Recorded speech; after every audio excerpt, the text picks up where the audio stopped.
星島申訴王收到讀者報料，話用咗32萬裝修加買電器嘅費用，但係就換嚟一肚氣，工程爛尾，手工又差。一向租樓住嘅張小姐，舊年5月買入咗港島區嘅物業，並且準備揾師傅裝修。點揾法呢？佢選擇透過一個專揾裝修師傅嘅 App 度，千揀萬揀，物色咗一位裝修師傅。雙方議定好同年嘅8月開工，12月初收樓。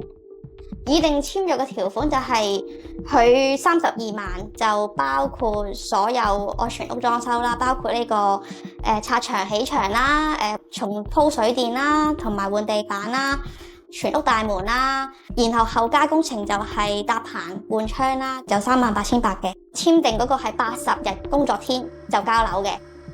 張小姐話自己係一名單親媽媽，好辛苦先儲夠錢上車，無非想同女女有個安樂窩。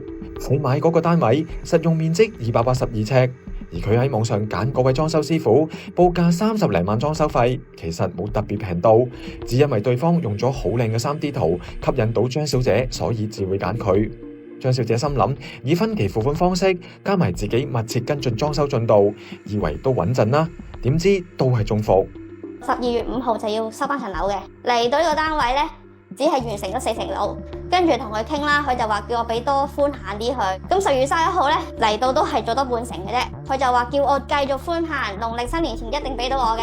咁點知佢都係俾唔到嘅，所有工具喺晒度，咁我就聯絡佢啦，跟住佢就再推搪話2月底嘅，2月底家私又未到，鋁窗未換。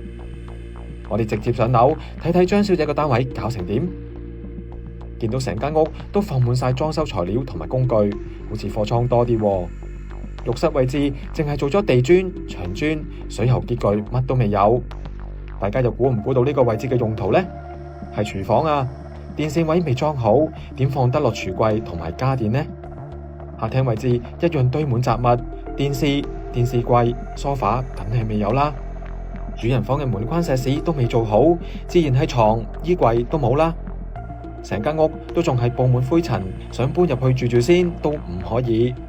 未計6萬蚊嘅尾數，張小姐前後俾咗大約32萬嘅費用，咁嘅進度真係唔 OK 喎。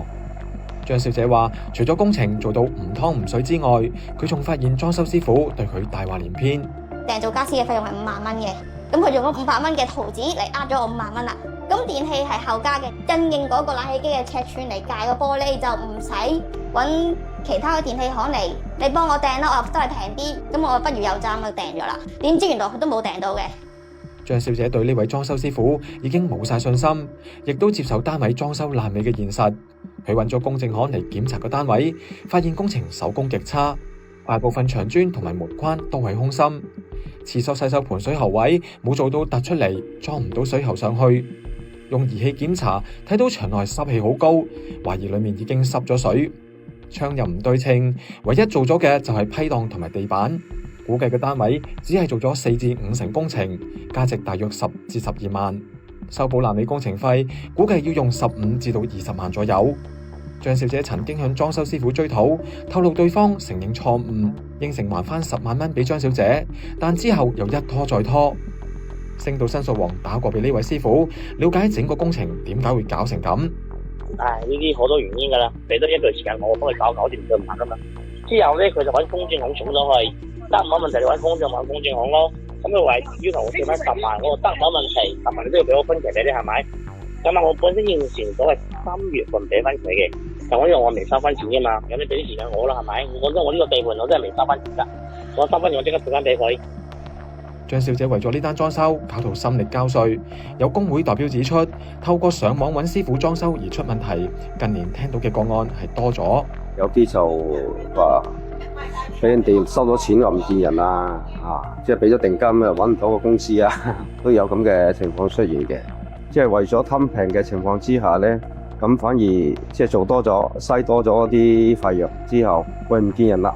有啲黑工都有啦，係咪？點解會平呢？我報50萬，人哋報晒40萬，咁人哋可以揾啲黑工嚟做啊！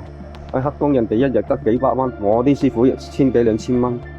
其實最好咧就揾翻啲親戚啊或者朋友有做開嘅，介紹啲相熟嘅，咁咧就比較穩陣啲啦。有咩事上嚟都有得追究啊嘛。海關回覆星島申訴王表示，根據商品說明條例，冇合理理由相信能夠喺指定或者合理時間之內供應有關服務，即屬不當地接受付款，違者最高可以被罰款50萬元同埋監禁5年。過去2年就涉及裝修及室內設計服務，海關開立咗7宗調查個案，並就其中2宗個案提出檢控。